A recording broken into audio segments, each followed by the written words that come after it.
Hello everyone, स्वागत है आप सभी बहनों का फिर से एक नई इन्फॉर्मेटिव वीडियो में। आज की वीडियो में हम बात करने वाले हैं कि प्रधानमंत्री मातृ वंदना योजना अंतर्गत आपने जो आवेदन ऑनलाइन किए हैं उनकी पेमेंट भुगतान की स्थिति को हमें कैसे चेक करना है एवं कौन से हितग्राही की कौन सी किस्त का भुगतान हो चुका है एवं कौन सी किस्त प्रोसेसिंग में है। यह सब आज हम इस वीडियो के माध्यम से देखेंगे। तो चलिए, इसके लिए आपको अपनी PMMVY वेबसाइट को लॉगिन कर लेना है। सबसे पहले PMMVY वेबसाइट लॉगिन होने के बाद आपको ऊपर 3 लाइनों पर क्लिक कर देना है।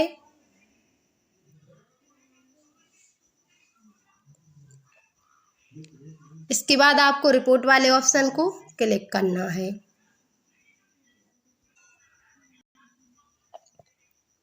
इसके बाद आपको बेनिफिशियरी एनरोल्ड सबसे ऊपर का जो ऑप्शन है, इस ऑप्शन को आपको क्लिक करना है। इसके बाद यहाँ पर कुछ इस प्रकार का पेज ओपन हो जाता है।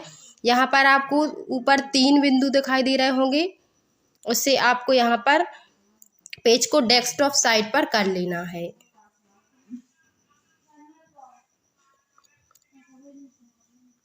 इसके बाद आप यहाँ पर देख सकती हैं बेनिफिशियरी की लिस्ट खुल गई है। यहाँ पर हमने जितने भी आवेदन भरे हैं, जो फर्स्ट चाइल्ड के लिए हैं, जो प्रथम गर्भवती महिला एवं सेकंड गर्ल चाइल्ड के लिए जो भी आवेदन हमने ऑनलाइन किए हैं वो यहाँ पर दिखाई दे रहे हैं। इसके बाद यहाँ पर बेनिफिशियरी का नेम है, एरिया है, स्टेट, डिस्ट्रिक्ट, ब्लॉक। इसके बाद है विलेज का नेम, आंगनबाड़ी सेंटर का नेम, विलेज का नेम, आंगनबाड़ी सेंटर का नेम, महिला की एज, कैटेगरीज, PMMVY रजिस्टर्ड जो हमने PMMVY रजिस्टर्ड नंबर, जिसमें जैसे हमने फर्स्ट चाइल्ड के लिए किया है और सेकंड गर्ल चाइल्ड के लिए किया है, तो वो यहाँ पर दिखाई दे रहा है।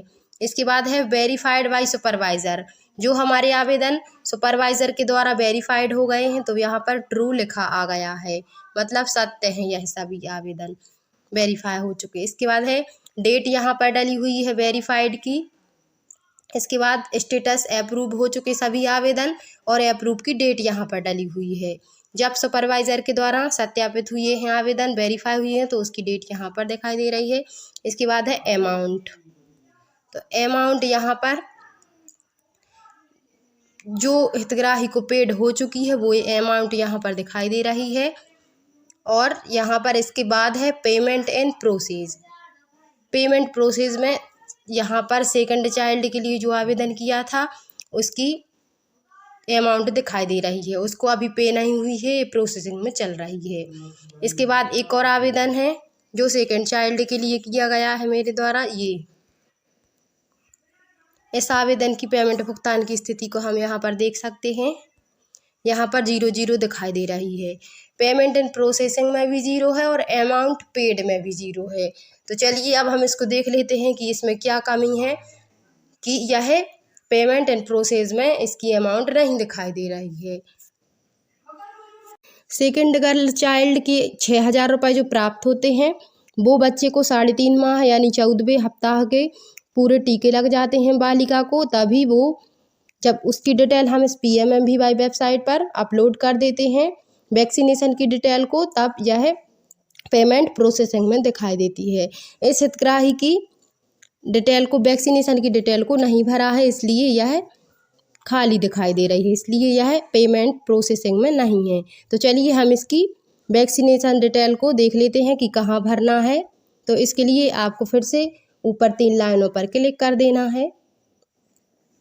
इसके बाद आपको डाटा एंट्री वाले ऑप्शन को क्लिक करना है। इसके बाद यहाँ पर आपको तीसरे नंबर पर एक ऑप्शन दिखाई दे रहा होगा, update child birth and immunisation detail. यहाँ पर हमारे वो ही हितग्राही शो होंगे जिनकी वैक्सीनेशन डिटेल को बच्चे की नहीं भरा गया है। तो यहाँ पर देख लीजिए, यह महिला आ गई है। अगर आपके यहाँ पर अन्य और कोई महिलाएं भी ऐड होंगी तो उनकी भी लिस्ट यहाँ पर आ जाएगी। जिनकी वैक्सीनेशन डिटेल आपने नहीं भरी होगी उसके 6000 रुपये का भुगतान नहीं होगा, जब तक आप बालिका के वैक्सीनेशन की डिटेल यहाँ पर नहीं भरेंगी। तो आपको क्या करना है, यहाँ पर एडिट वाले ऑप्शन पर जाना है।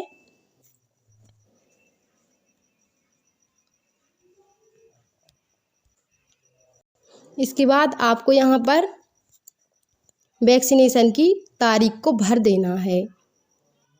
जैसे यहाँ पर एक्चुअल डेट, चाइल्ड बर्थ, जब बच्ची का जन्म हुआ है वह डेट यहाँ पर आएगी।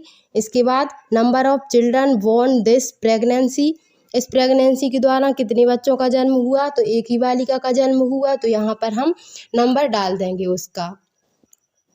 इसके बाद type of institute of birth, यहाँ पर हमें बालिका का जन्म जहाँ हुआ, जिस संस्थान में हुआ, उसका नाम यहाँ पर हमें डाल देना है।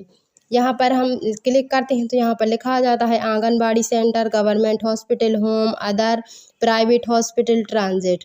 तो जहाँ भी बालिका का जन्म हुआ है उस संस्थान को हमें सिलेक्ट कर लेना है। इसके बाद name of institute of child birth, उस संस्थान का हमें नाम यहाँ पर लिख देना है। जैसे हॉस्पिटल या जहाँ भी हुआ है जन्म, उस स्थान का हमें यहाँ पर नाम लिख देना है। इसके बाद है JSY के अंतर्गत लाभ मिला या नहीं, तो यहाँ पर अगर महिला से पूछ लेना है कि आपको JSY का लाभ मिल गया, अगर नहीं मिला है तो यहाँ पर इस पर बाय डिफ़ॉल्ट नहीं रहता है तो नहीं पर कर देना है। इसके बाद है was vaccination recorded on MCP card, तो यहाँ पर बाय डिफ़ॉल्ट यस लिखा होता है, क्योंकि हमें यहाँ पर वैक्सीनेशन की तारीख भर देना है। क्योंकि वैक्सीनेशन अगर नहीं हुआ होगा तो ये फॉर्म नहीं होगा सबमिट, तो बालिका को वैक्सीन लगवानी पड़ती है 3.5 माह तक की, 14वें सप्ताह। वैसे तो सभी वैक्सीन ज़रूरी होती हैं बच्चे के लिए, लेकिन PMMVY सेकेंड गर्ल चाइल्ड का आवेदन का लाभ लेने के लिए यह 3 टीके आवश्यक होते हैं 3.5 माह तक के। तो यहाँ पर वैक्सीनेशन की तारीखें यहाँ पर भर देनी है। इस बॉक्स पर क्लिक करना है, सबसे पहले यहाँ पर तारीख डाल देनी है। इसके बाद इसको डाल देना है, तो यहाँ पर 6 वीक की सबसे पहले यहाँ बर्थ के टीके डाल देना है। उसके बाद यहाँ पर 6 वीक यानी जब 1.5 माह का बच्ची हो जाती है तो उसकी यहाँ पर वैक्सीनेशन की तारीख डाल देनी है। इसके बाद यहाँ पर 10th वीक यानी 2.5 माह की वैक्सीनेशन की तारीख डाल देनी है। इसके बाद यहाँ पर 14वें वीक, जब बच्ची 3.5 माह की हो जाती है तो यहाँ पर वैक्सीनेशन की तारीख डाल देनी है। इसके बाद इसको यहाँ पर सबमिट कर देना है, और जैसे ही आप यहाँ पर सबमिट करती हैं तो यह महिला भी प्रोसेसिंग में चली जाएगी। मतलब कुछ दिन बाद इसके जो पैसे हैं 6,000 रुपये की राशि है वो उसके अकाउंट में भुगतान हो जाएगी। तो बस आज की वीडियो में इतना ही। मिलती हूँ अगली वीडियो में। वीडियो पसंद आई हो तो लाइक करें एवं चैनल को सब्सक्राइब करना ना भूलें। धन्यवाद।